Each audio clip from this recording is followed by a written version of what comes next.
Hi everyone, this is my interview I did quite a while ago with Leon Southgate into his research paper, Chinese Medicine and Wilhelm Reich, an analysis of Chinese medicine and Reichian theories of life force energy and experimental orgone. I actually thought I lost this video, but for some reason it has come up again hidden in the depths of my computer somewhere, which is fantastic. Now, this is quite a long, lengthy interview. I apologize, there's some little bits that seem to be a bit slow or cut out due to the signal because Leon lives over in UK. But I think the knowledge and the general discussion is fascinating. And we cover James Demeo, one of the pioneer researchers who took on Reich's work, who sadly passed away this year. And we talk a little bit about the deep state. Obviously, we get into Leon's research, somatic intelligence. We talk about orgone, deadly orgone energy, classed as DOR, chi, bioenergy, superimposition, the Ren Du Meridians. We touch on the 7 segments of armouring. We talk about Bion shapes, yin and yang. We talk a little bit about the selected writings of Wilhelm Reich and Wilhelm Reich's classic book, The Cancer Biopathy. We talk about the function of the orgasm and similarities between Taoism and their take on sexual practices, as well as sexual energy discharges. And we also touch on acupuncture bleeding techniques and in relation to trauma and the emotional plague. So this is great. It's a 3-hour interview. I've sectioned off the first part of it just to an hour, so I've just uploaded this one now, and the second part of it will come up, or possibly I'll do it in 3 parts. But yeah, this is great, and I'm really happy how this turned out. So have a listen if you are interested. Yeah. Yeah, but I was, because I was looking madly for your email, because I've just started doing these podcasts myself. I really just started doing some Chinese astrology stuff. Yeah. And then I just interviewed a few people, and I came across your work how did I come across your work? I was reading some of James Demeo's stuff. Which is interesting, because do you know what happened to him? He died suddenly, and there was some weird background because he I mean, he was pretty super healthy. He lived in one of the most pristine environments in America.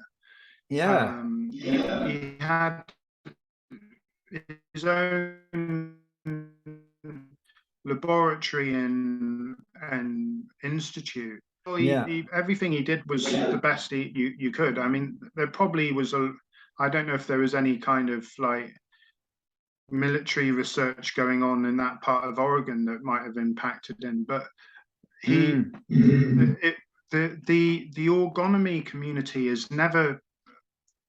He had a rough time academically because he was a brilliant academic.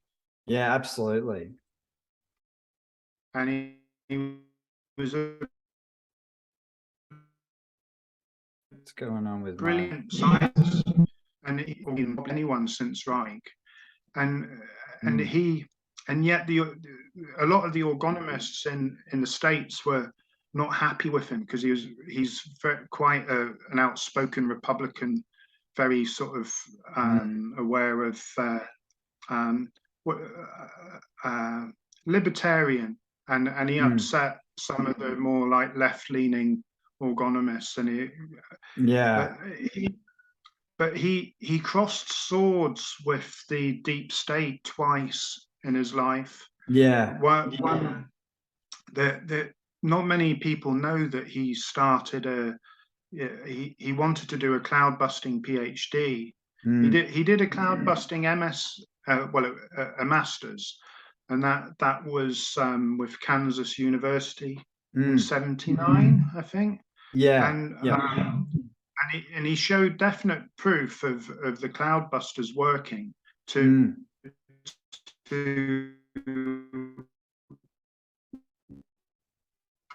master's level, and he'd got the PhD rolling, and then unfortunately he probably at that point he was more not as aware of the I mean, me and Demeo fell out at one point because I spoke about conspiracies in a scientific group, which was, I shouldn't have done. That was wrong with me.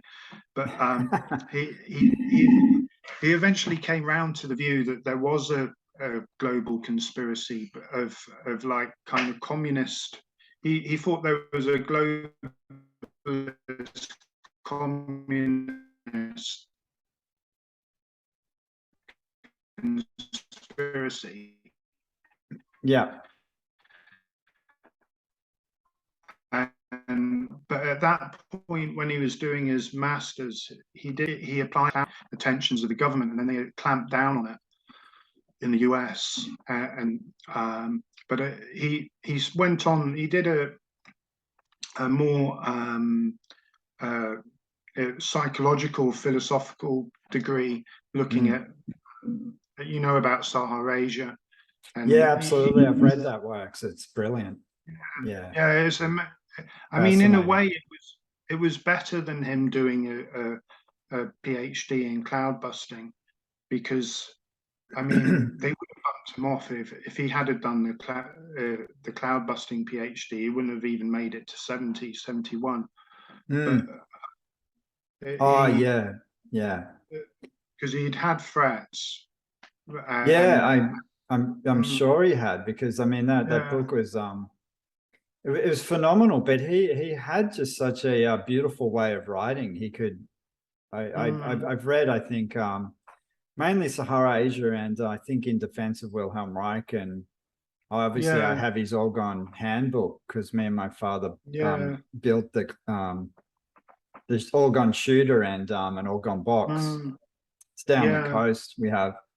And yeah, I mean, I think, how did I get into Reich? I mean, I think I was just generally reading. I think I bought some of Demeo's, his books, The Heretic's Notebook, and little newsletter kind of clippings of stuff he compiled and put into books. And I came across this stuff. Yeah. But I think as I was reading Reich stuff, I think it was either what's the book called?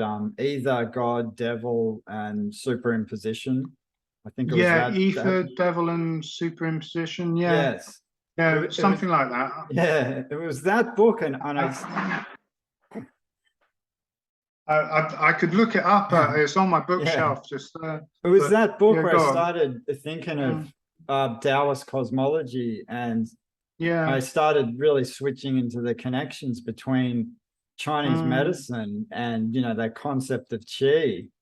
And I thought, geez, there's got to be someone out there who's done the research. And I came across your book. I've got it here. Oh, wow. Yeah, cool.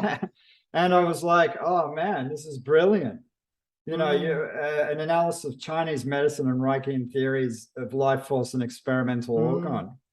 And it was beautiful. I think it's really well articulated. I don't have that much Virgo in me, so I'm not very good like with the analysis of but the research. I think the consolidation of what you've done in the first sections of it's just sensational, because I really being a practitioner over the years, I've really noticed this psychological armoring concept is just so to me obvious.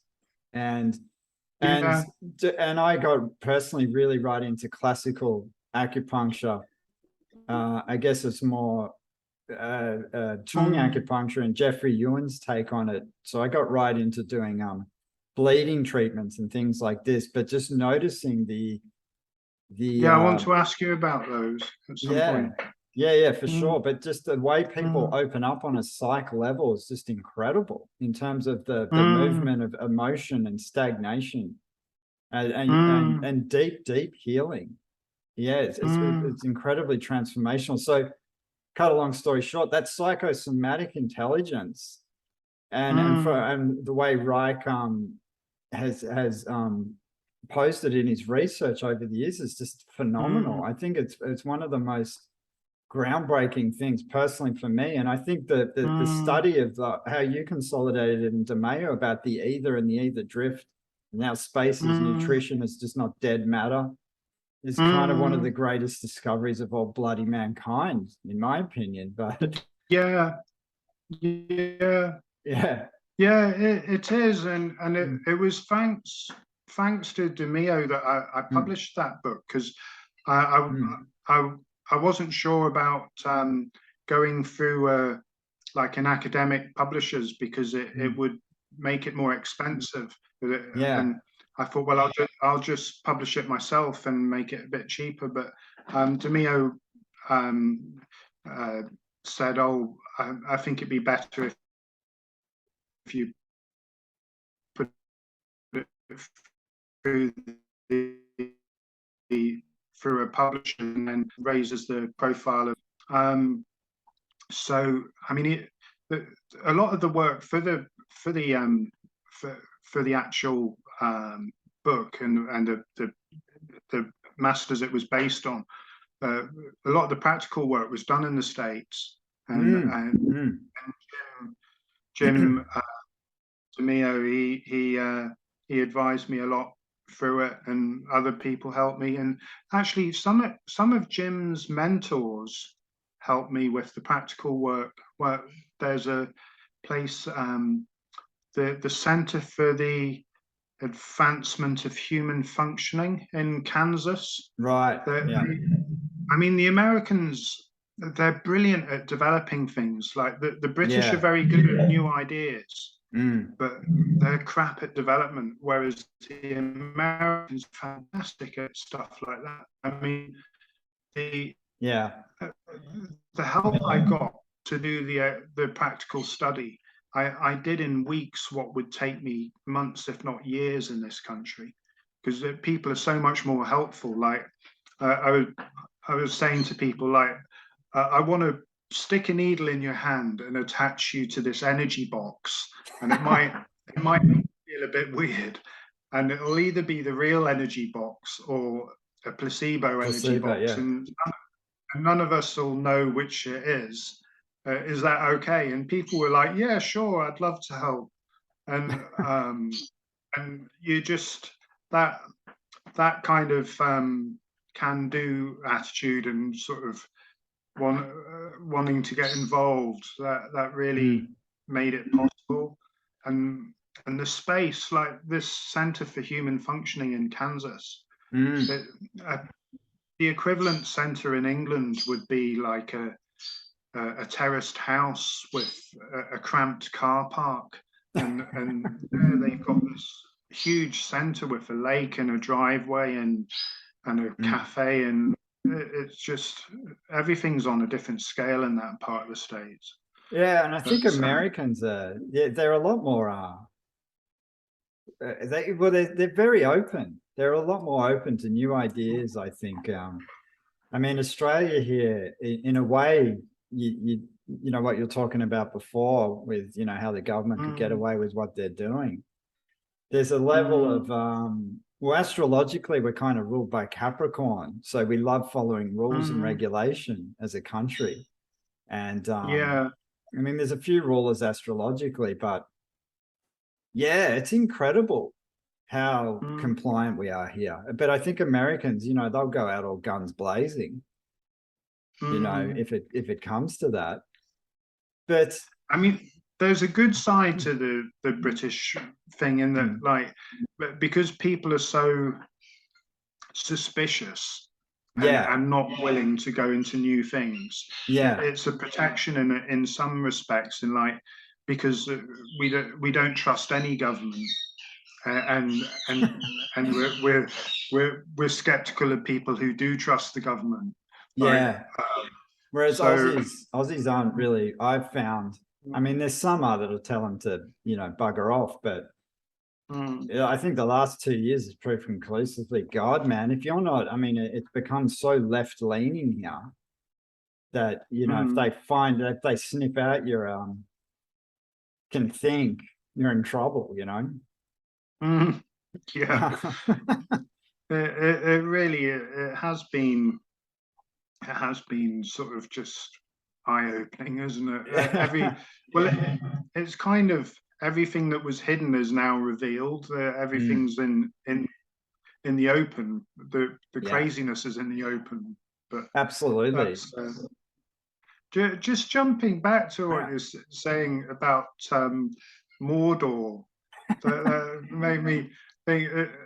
It's kind of because Dor was Reich's word for negative energy. Yeah, isn't it interesting? I never made that correlate. Yeah, go ahead. And Mort is short for death. More is short for Mort, M-O-R-T. Yeah. So it's like French death energy. It is, the door energy, like the negative orgone that you can you know, and that's a really good point to pick up actually, because I think that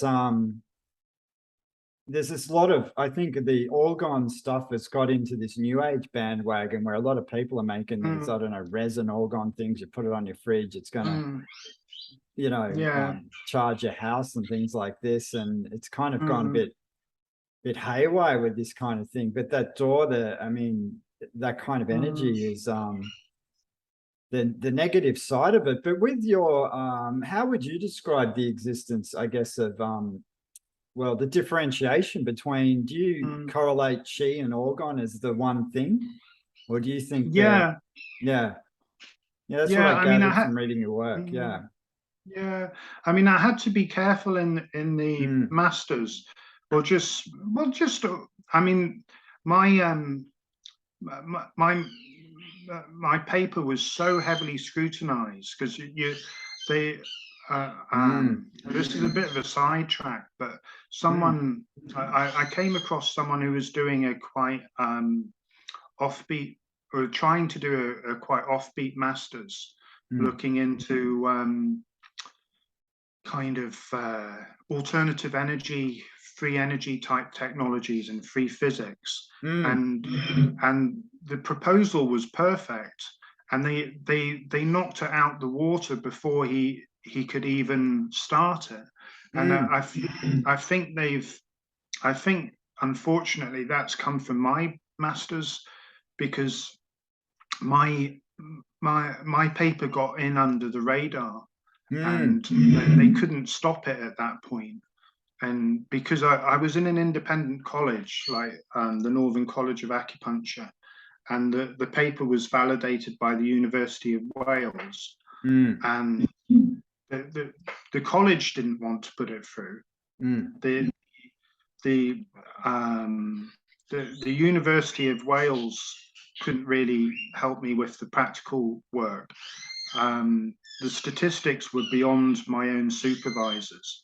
One of my supervisors said to a class, "It's amazing Leon hasn't topped himself that MSc word."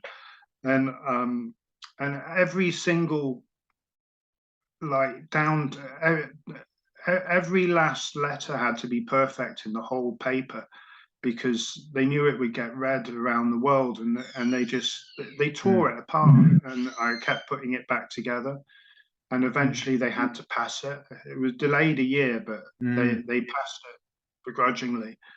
And but I don't think you get, well, certainly not at the moment, maybe in a few years' time, but at the moment in this country, you wouldn't be able to even start a master's like that was anywhere near as controversial as mine. They've got, it used to be that PhDs were blocked.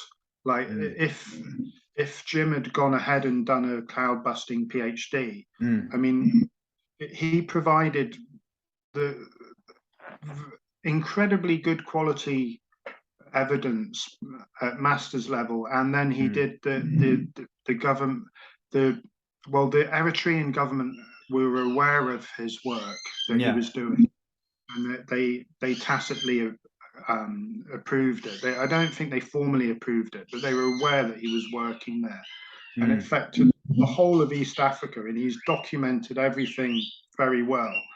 So, but if he'd have done the PhD, he'd have never have got to Africa, because they'd have.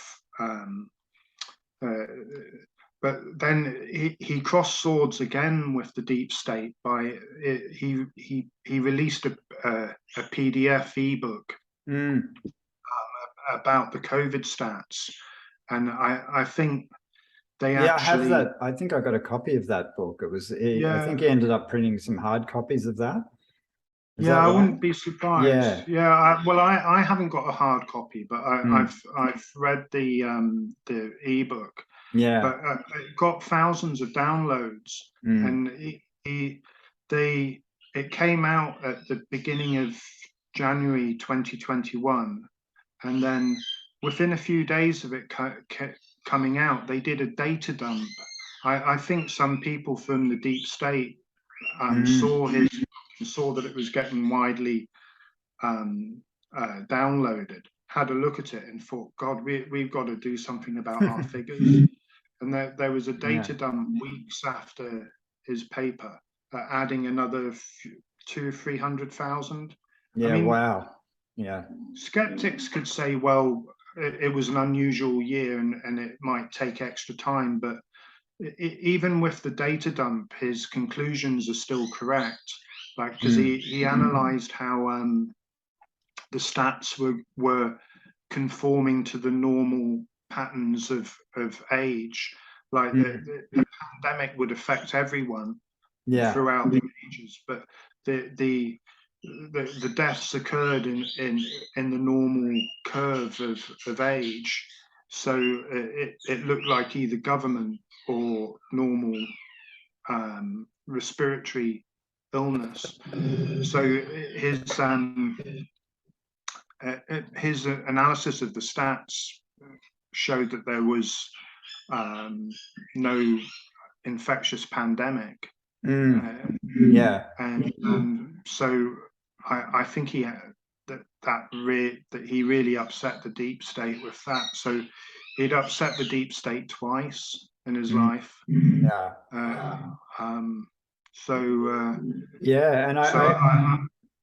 I used to read a few of his on his I think it was on his website. Yeah, he had some. He was mentioning a few troubles he had even locally.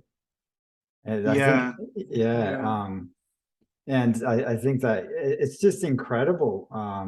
I mean, how he's research, he's just done a monumental work, really. I mean, really, he's taken it on since when? Was it the 70s or 60s?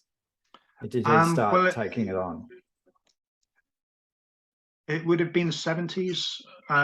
Probably about the mid 70s. He would have got interested in Reich. Maybe before, but he was doing. I mean, he must have been doing serious scientific work from about at least 76, 77, or around about that period. But he did amazing work. Even like some of his work's not very well known. Like I don't know if he ever published the neutrino effect he found. I think he may have mentioned it in a paper actually. That I don't think I've come across that. I don't think it may not be in a paper. I think it might be in a newsletter. Where he did a monthly newsletter, because although we had our fallouts, me and I always kept close to his work and followed. Like, I'm really sad that he's gone, because like I read stuff I read stuff in the news or see something online, and I think, oh, I wish I could hear Jim's take on that, because he just pulled the nonsense apart. He was so good at that and so sharp, and he never said anything that wasn't based, that he couldn't back up in some way, or he couldn't reference back. It's really sad that he's gone, but because he was very what's the word, well,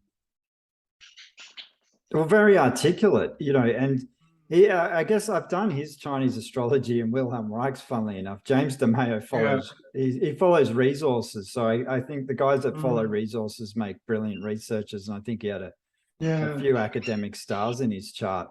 But it's interesting, just speaking of Reich's Chinese astrology, he was what they call dominant metal. So I can imagine that. And it's funny how, you know, with his discovery of orgone being conducted through metal and things like this, and really working with the metal element. And I found that fascinating. And also he's born on one of those what they call the 6 intelligent days, highly intelligent man. The metal would fit in with all the grief he had in his life as well. Absolutely.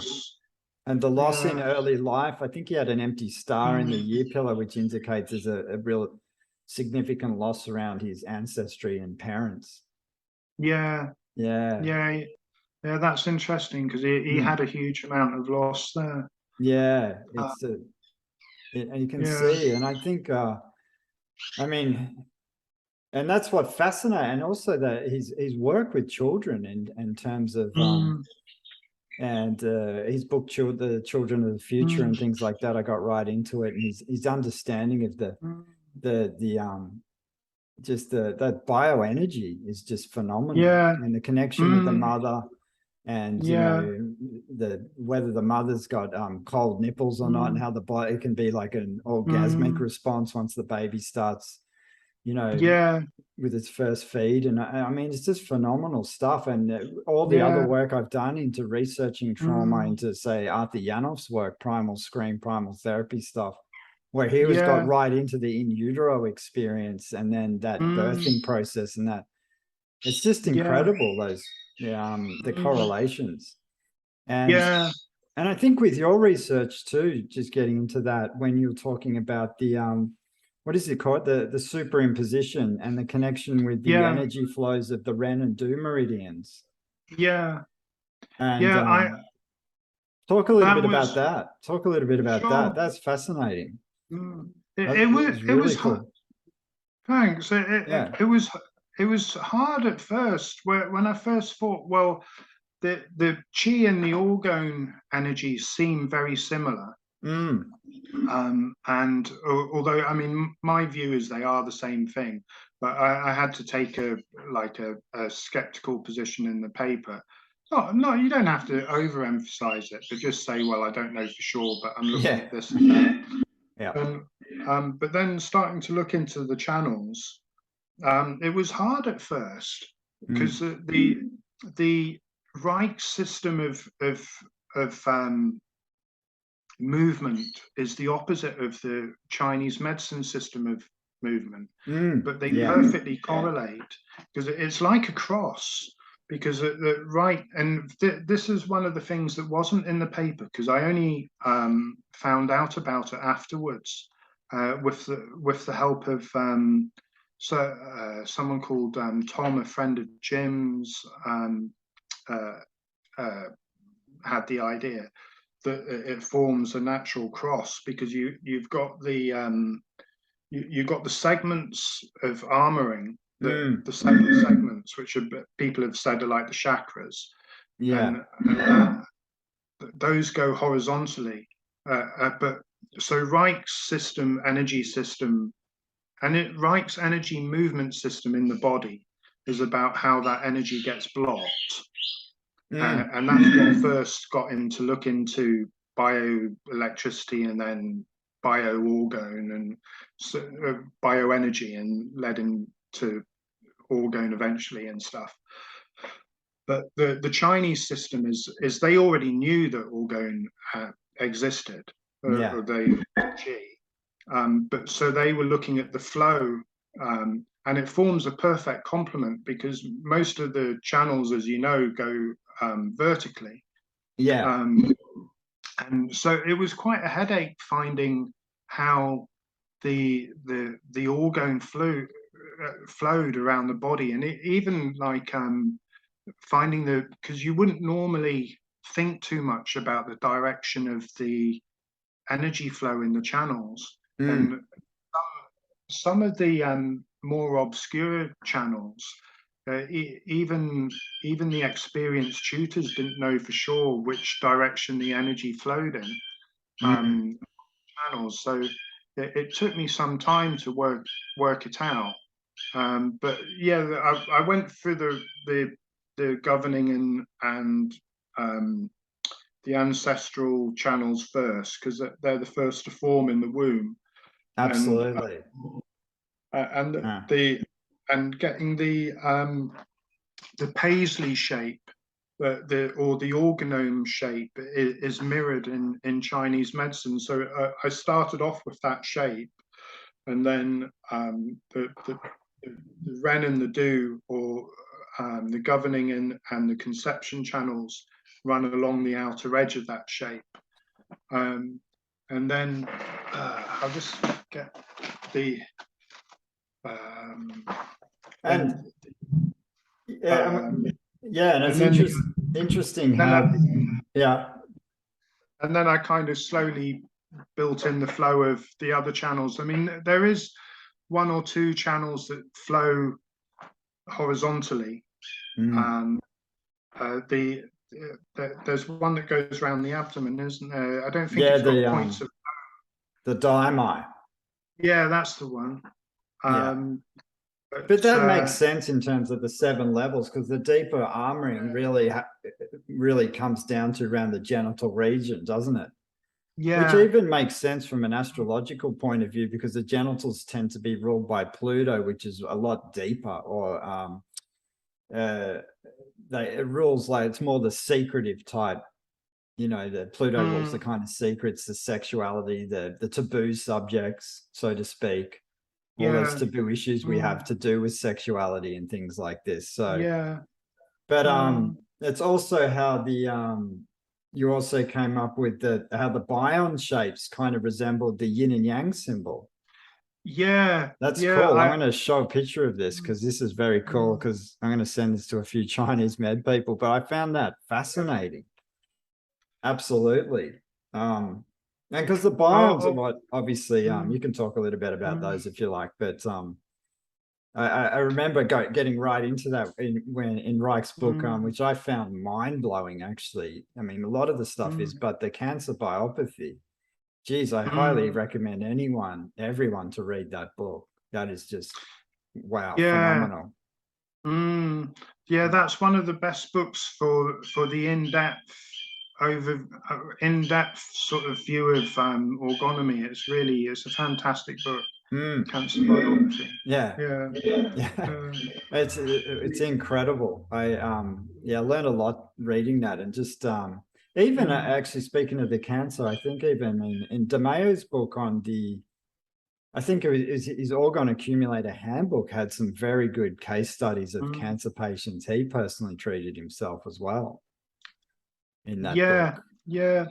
And I found it's unbelievable. It's in terms of how obviously cancer is a systemic process, but when the breaking down of the tumors, and people had done their psychological homework, obviously were cured, and then others, the Orgone would make them better in terms of getting their libido back. But if they hadn't done their psychological homework, of course, the cancer reappears. I mean, it's a very wide book, the cancer biopathy. I mean,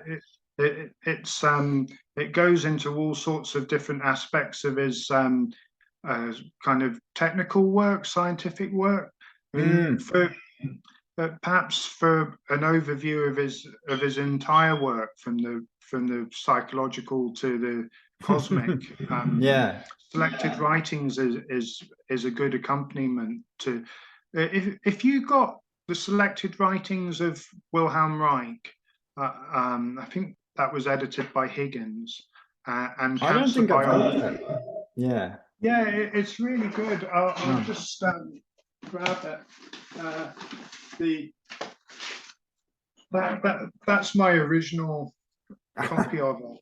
Cool. That's a really old copy, but it's got if you just had this book and the cancer biopathy, I think together those would be probably the best introduction in Reich's own words. Like he talks about orgonomic functionalism, the orgasm theory, therapy, how the orgone was discovered, the living organome, orgone physics, cosmic orgone engineering, cloud busting, the emotional plague, and the rooting of reason in nature is the conclusion.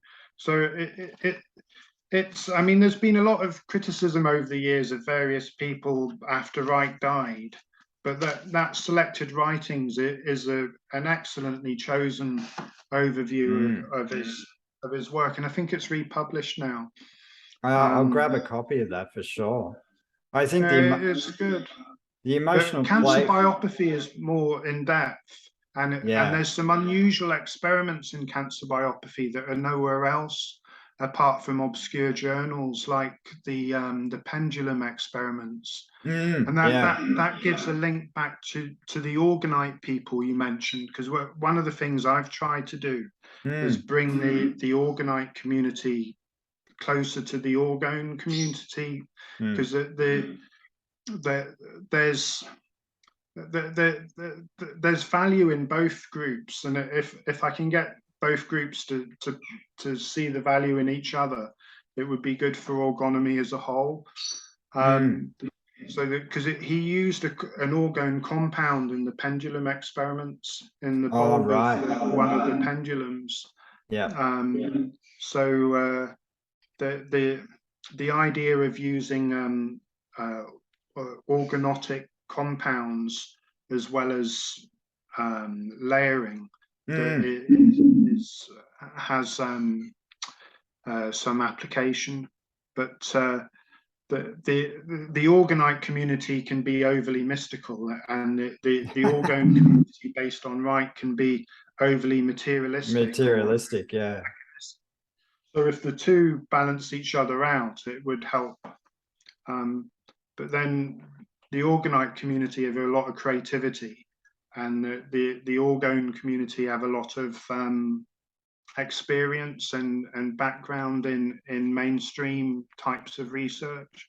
So I've been trying to get those two camps to kind of communicate a bit.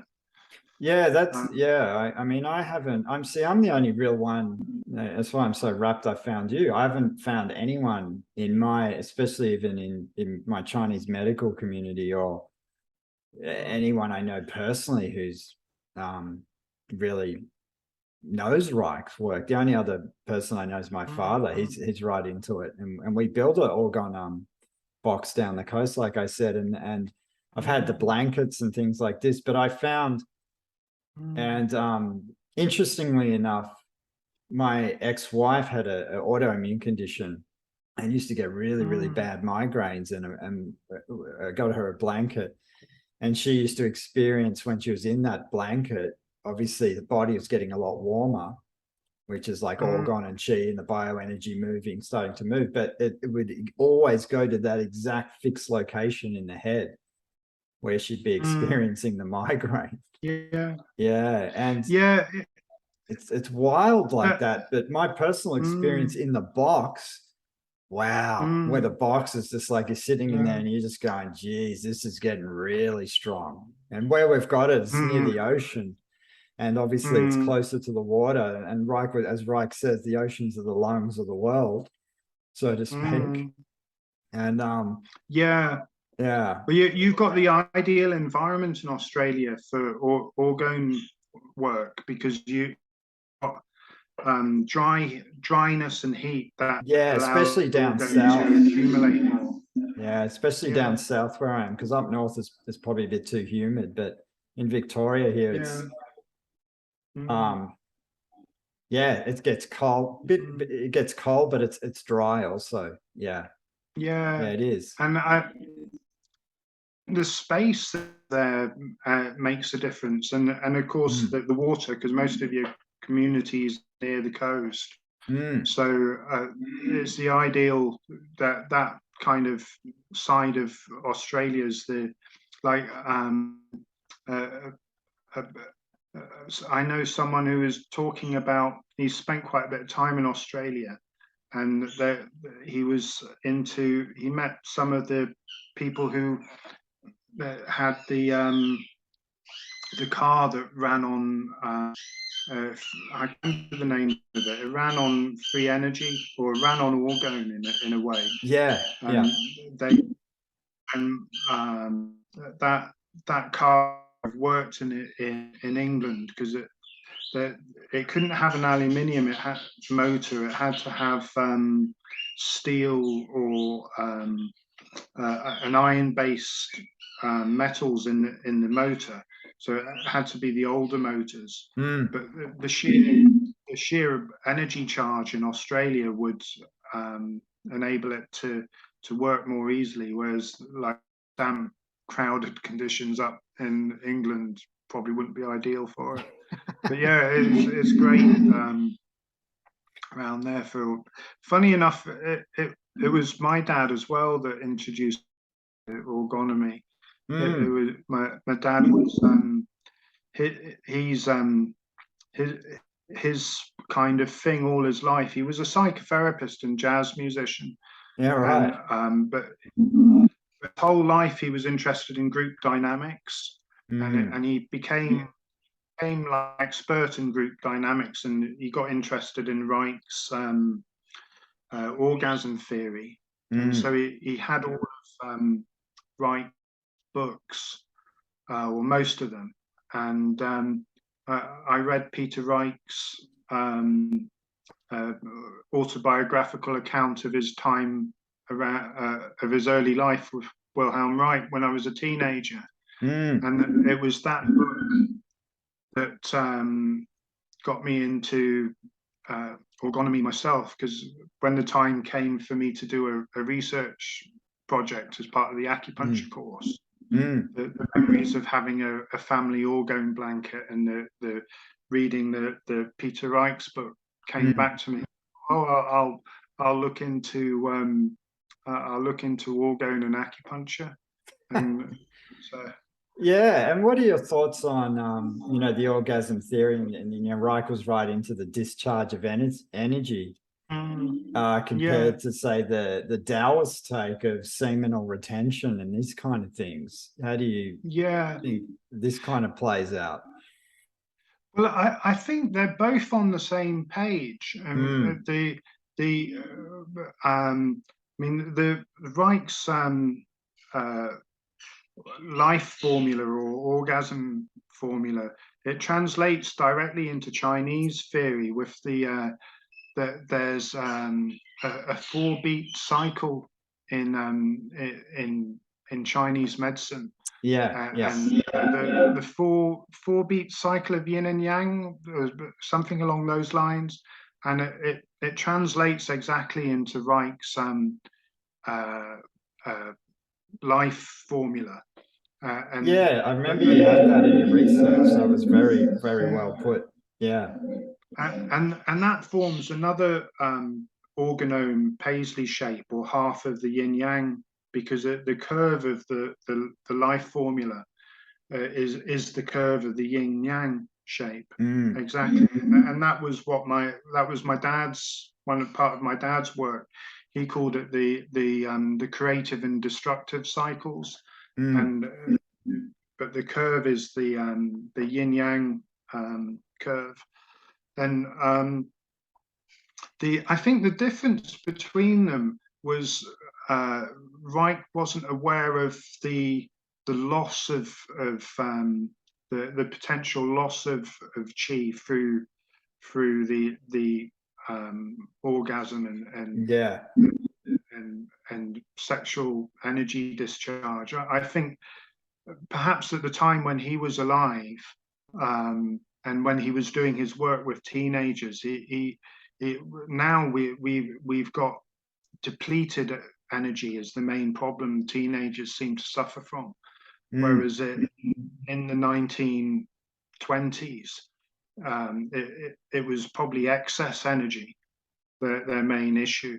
I mean, certainly the Chinese theory and the Reichian theory are on exactly the same page as to the dynamics. It's just that the Chinese emphasize preserving your qi, which is another kind of historic thing, because like over the centuries, China's had a lot of issues with sort of the people's energy being depleted, so that their focus is on sort of preserving energy, whereas Reich was seeing the huge amount of stagnation of energy in societies in Europe. But, I mean, there is differences of emphasis, there's no kidney energy stagnation pattern in Chinese medicine. There's liver energy stagnation, but the Chinese medical theory doesn't really look at stagnation in the genital area particularly. No, it doesn't. No, but and it's that and technology. So there's the two main differences. Well, I could only find two differences between Chinese medicine and Reichian theory, and that was one. A difference on emphasis of stagnation of genital energy, and the other difference was technology. Like Reich, the Chinese don't seem to have ever thought to find a technology. Well, I suppose they've always had a technology of, I guess acupuncture is a technology. But I suspect that the Chinese inherited that technology, or they've had that knowledge for such a long time. It's the same as inheriting it. It's like pre-Stone Age, that knowledge. As far as I'm aware, I haven't looked into that in depth. I'd like to, but technological. Actually, there's no major differences because the energy is the same. It's just emphasis, isn't it? Like there's a technological. They've, apart from in. Actually, that's not quite true. To say the Chinese have never tried to make a technology of qi is not true, because but they've concentrated on the body. Like there's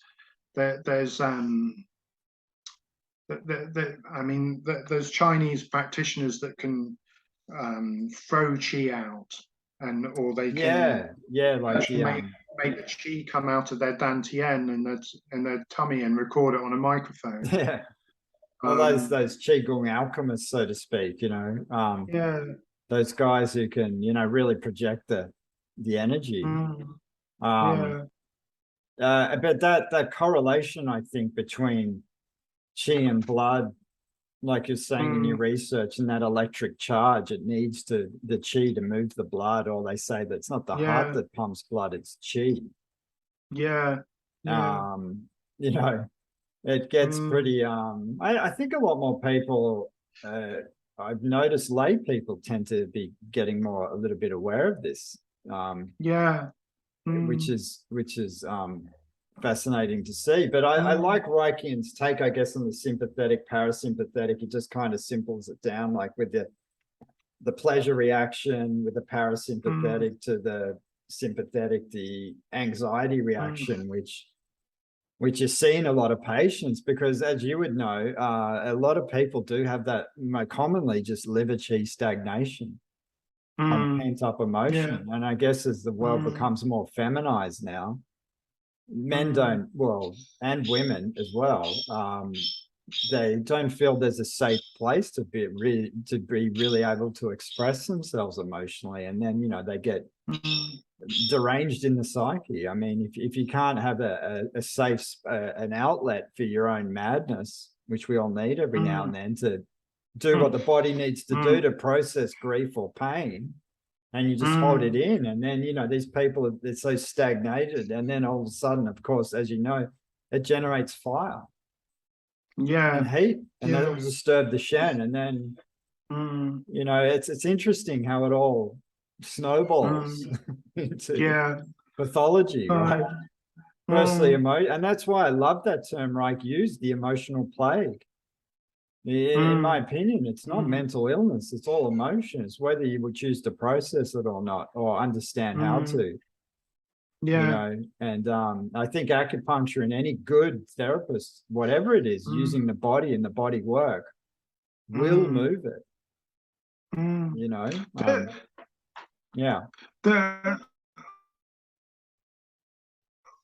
on the subject of blood and acupuncture, would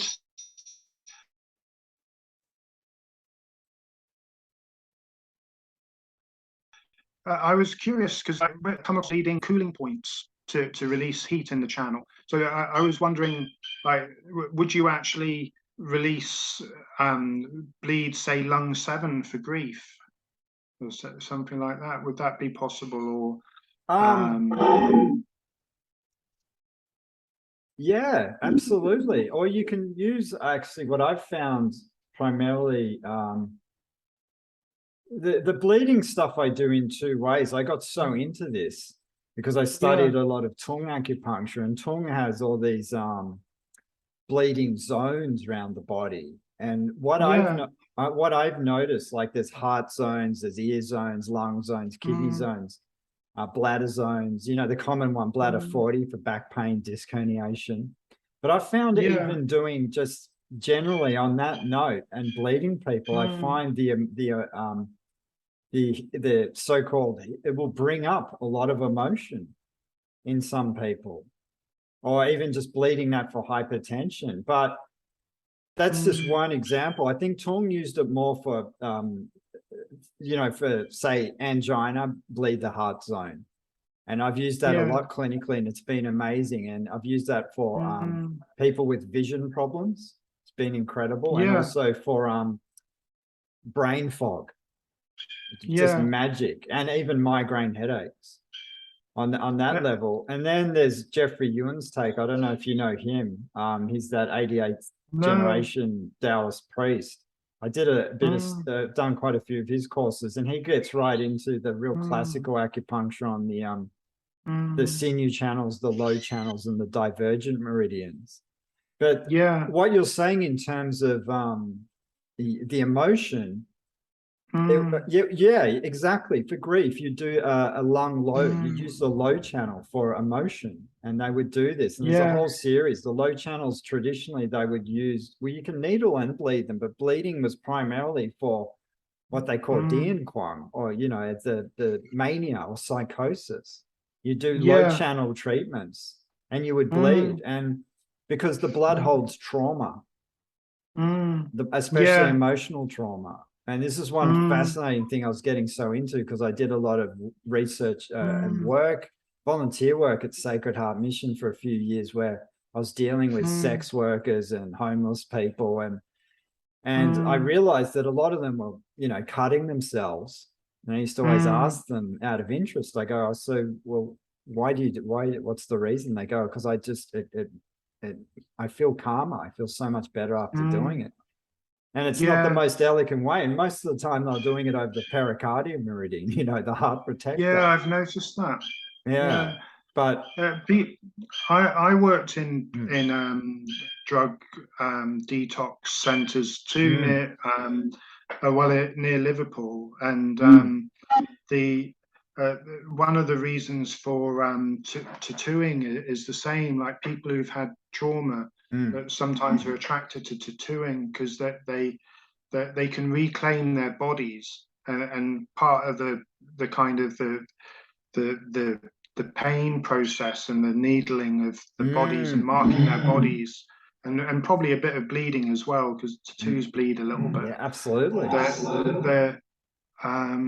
I had one person, she I marked Shen on her ear, and she went and got a barbell put in it, and that worked really well. She went to a body piercer, and had a barbell put straight through Shen. So whenever she was anxious, she just twisted the barbell, and that worked well. People do cut themselves to release negative energy, and I think it must be holographically stored in the blood in some way, because like when you do head points, like say I've got someone at the moment who's very overcharged in the head. Well, I've noticed this over the years, but if someone's really overcharged and you do like headache points on the head, sometimes they'll bleed a bit, or sinus cavities are really stuck, and you do large intestine 20, then it might bleed a bit when you take it out, and or LI4 bleeds sometimes, doesn't it, if there's a lot of heat? Absolutely. So you're releasing the heat, but it's not something I mean, the problem with me in the acupuncture is I've been so focused on the Orgone side, I've not really focused as much on the acupuncture side as I could. So that that's cool. And tell me a little bit how you practice. How do you run with that in your clinic? Well, I've always I mean, I didn't start practicing till I mean, I finished the MSc in 2002 because it took me an extra year, and then I wasn't a natural acupuncturist, so I kind of went back into my old job for a few years, and then I think I never would have really become a practicing acupuncturist if it wasn't for my ex-wife, who's also an acupuncturist, because she's just a natural. Like she knows all the. I mean, I just know the main points. I call it like the mainline stations. I use like the Euston and St Pancras points, and I can do everything I need to do with them. Whereas like she knows every like even obscure points she'll just go to straight away. And she but so it was thanks to doing a community clinic with her, really, that my practice got off the ground. So I did community acupuncture. We had that about 2 or 3 times a week for about 12 years, and then since then I've just done various clinics dotted about. I mean, one of the clinics went bust because of the lockdown, so I then home visits more.